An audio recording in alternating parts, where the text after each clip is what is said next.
ኤኒዌይስ ወደዚህ እንምጣና በዚህ ዘመን ካለ ግራ መጋባት መጽዳት ለምትፈልጉ ነው ትምህርቱ። ለዚህ ሙሉ ማህበር አይደለም።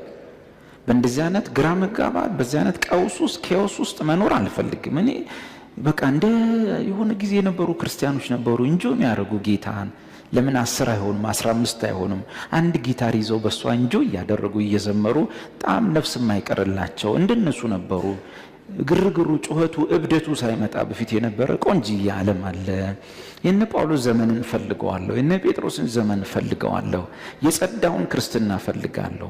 ንጹህ ክርስትና ኢየሱስ እንድኖረው የሚፈልገውን ክርስትና ፈልጋለሁ ለምትሉ በጣት ለምትቆጠሩ ሰዎች ነው ይህን ትምህርት ማስተምረው።